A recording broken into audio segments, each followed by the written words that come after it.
এই বাঙালি আমরা সব ফালাই দিতেছি। আর দেখেন চায়না হাইলাক্স নিয়ে এসে বাঙালি টোকাইতে।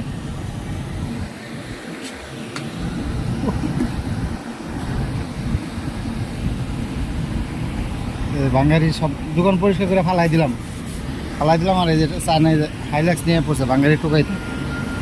দেখেন ওই কার্টুন মাটুন সব নিয়ে যাইতেছে, কার্টুন মাটুন সব নিয়ে যাইতেছে। আর আমরা এগুলো দোকান থেকে বার করে ফালাই দিলাম। এতে মনে হয় 100-200 টাকা শুধু লোহাই আছে, লোহার রড অ্যালুমিনিয়ামই আছে। মালয়েশিয়ার 100-200 রিঙ্গিতের শুধু লোহার রড আর অ্যালুমিনিয়াম আছে। হার্ডওয়্যারের দোকান তো, হার্ডওয়্যারের দোকান থেকে পরিষ্কার করলাম আর কি। অনেকদিন থেকে দোকান পরিষ্কার করে না, তাই দোকান পরিষ্কার করতে করলাম। বাঙালিগুলো নিচে ফালাই দিলাম, এরা নিয়ে যাইতেছে। আর বাংলাদেশে হইলে মনে করেন আমরা এই 300-400 টাকার বিক্রি করতে, মানে 7-8 টাকার বাঙালি বিক্রি করতে পারতাম।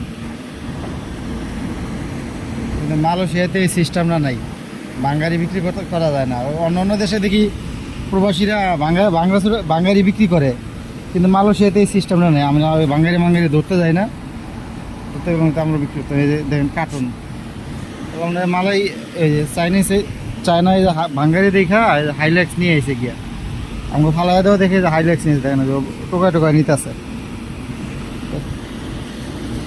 এর ভিতরে দামি দামি জিনিস আছে, সব দামি দামি, মানে হার্ডওয়্যারের দোকান তো। হার্ডওয়্যার, ঝাড়বাতি, বাথরুম ফিটিংস, এসব যত ওয়েস্ট জিনিস আছে সব ফালাই দিলাম আর কি।